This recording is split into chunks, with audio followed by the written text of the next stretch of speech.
झीलों के शहर उदयपुर का नाम सुनते ही क्या याद आता है? शायद एक साधु, एक राजा और एक भविष्यवाणी की कुछ कहानी। यूं है कि महाराणा उदय सिंह शिकार पर निकले थे। तभी उनकी नजर एक साधु पर पड़ी और बस उसी साधु ने उन्हें सलाह दी कि आप अपनी राजधानी ठीक इसी जगह पर बनाइए। सुनने में बहुत अच्छी लगती है ये कहानी, है ना?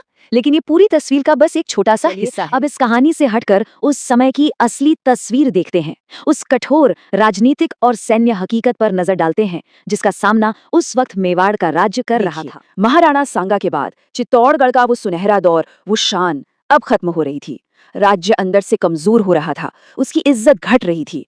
मतलब ये एक गिरावट का दौर था और एक बहुत बड़ा खतरा सामने खड़ा था। का किला, जो कभी मेवाड़ की आन बान शान हुआ करता था, अब नए तरह के युद्ध के लिए बिल्कुल तैयार नहीं था। मुगलों की वो जबरदस्त तोपें, उनके सामने चित्तौड़ की दीवारें ज्यादा देर टिक नहीं सकती थीं। इसलिए एक नई, ज्यादा सुरक्षित राजधानी की जरूरत तो सवाल ये उठता है कि नई राजधानी के लिए आखिर यही जगह क्यों? ये कोई अचानक लिया गया फैसला नहीं था। ये एक जानी पहचानी सुरक्षित जगह पर सोच समझकर की गई वापसी थी। जगह थी गिरवा घाटी। सोचिए, एक ऐसी जगह जो चारों तरफ से ऊंची ऊंची पहाड़ियों से घिरी हो, एक तरह से प्रकृति का बनाया हुआ किला। यहाँ पानी की कोई कमी नहीं थी और दुश्मन के लिए अंदर घुसना लगभग नामुमकिन था। और मजे की बात यह है कि ये कोई नई खोज नहीं थी। मेवाड़ के राजा तो सदियों से इस घाटी की अहमियत को जानते थे। इतना ही नहीं, इस इलाके का इतिहास बहुत बहुत पुराना है। इसी घाटी के अंदर धूलकोट नाम की जगह पर जब खुदाई हुई तो जानते हैं क्या मिला? 4000 साल पुरानी सभ्यता के सबूत। मतलब ये जगह हमेशा से ही एक अहम सेंटर रही है। उदयपुर की सुरक्षा का जो मूल मंत्र था ना, वो था दोहरी रक्षा प्रणाली। इसका मतलब प्रकृति ने जो सुरक्षा दी थी, उसके साथ साथ इंसान की बनाई मजबूत किलेबंदी, दोनों का एक बेजोड़ कॉम्बिनेशन 3 बहुत ही स्मार्ट स्टेप्स में पूरा किया गया। पहला, एक ऊंची पहाड़ी पर महल बनाया गया ताकि पूरे इलाके पर नजर रखी जा सके।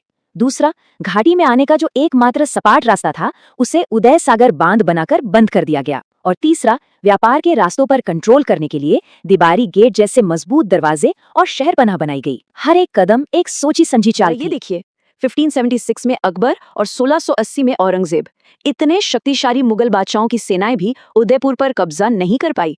यहाँ तक कि 1769 में मराठों के हमले के वक्त भी शहर की तोपों ने इसकी हिफाजत की। ये शहर अपने बनाने वाले की दूर की सोच का एक जीता जागता सबूत था। कहानी में कहा गया था कि महाराणा एक खरगोश का शिकार कर रहे थे जब उन्हें राजधानी बनाने का ख्याल आया। ये सुनने में एक छोटी सी बात लगती है, लेकिन ये बहुत जरूरी है। इस पर नजर डालिए। विजयनगर, अहमदाबाद, सिरोही, इन सभी बड़े भारतीय शहरों की स्थापना की कहानियों में एक बात कॉमन है, एक खरगोश। हर कहानी में एक छोटा और डरपोक माना जाने वाला खरगोश गजब की हिम्मत दिखाता है, जो उस जगह के शुभ होने का संकेत बन जाता है। ये सिर्फ एक इत्तेफाक तो नहीं हो सकता है ना?